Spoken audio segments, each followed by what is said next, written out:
Hi, I'm NASA astronaut Kayla Barron. I'm ESA astronaut Matthias Mauder. And Kayla, thanks for taking the time today. Just a few weeks ago, you installed this fancy device, which is right behind me, which is an electron microscope. And for me, as a material scientist, an electron microscope, it's a giant leap here on the space station.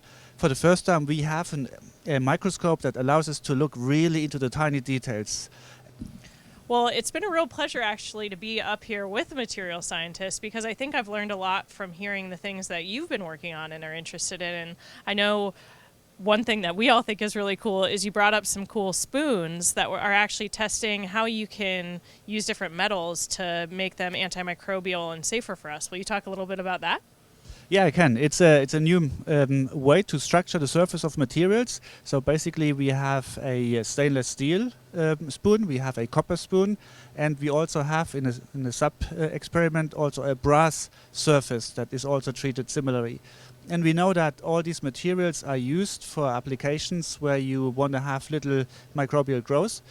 But these spoons are very special because they have, in addition, a surface structuring. A laser treatment with a femtolaser, you can create a very fine pattern on the surface, and this pattern is tailored to kill microbes. And the idea is, in a public environment, let's say, especially now in a pandemic, if you have in an elevator a button or like a door handle in a hospital, all these surfaces are frequently touched by people.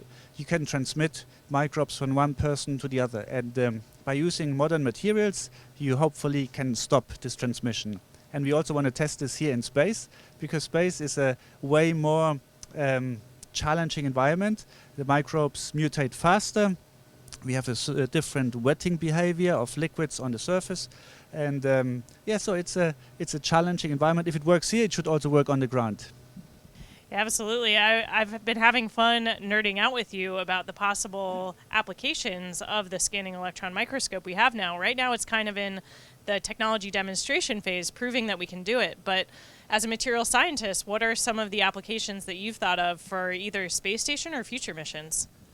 Well, sometimes stuff breaks up here, and we had in our Columbus module, for example, a valve that failed, and we had corrosion. So instead of flying the failed device back to the ground and like packing it or handling it with the highest caution, because we don't know exactly is this corrosion toxic or not, we could take a tiny little part, being fully protected, put this in the electron microscope, analyze it, and then see like, oh, okay, it's not such a toxic particle, and then we can handle it with less, not, I would say, less care, but we don't need to go all out on the protection measures.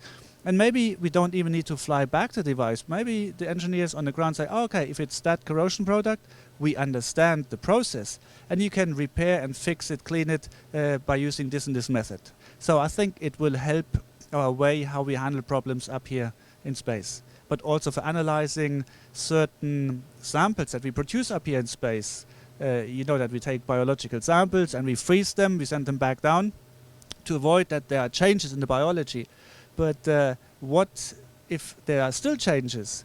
Having now an electron microscope up here, we could actually do some first tests up here. Then we can run experiments up here, do a first test in the electron microscope, and then we have a first baseline, and we can fly the samples back and have better machines on the ground, analyze the stuff again and see like, okay, there are no changes. Our transport method, our way of fixation the samples is rock solid, and we can continue this way.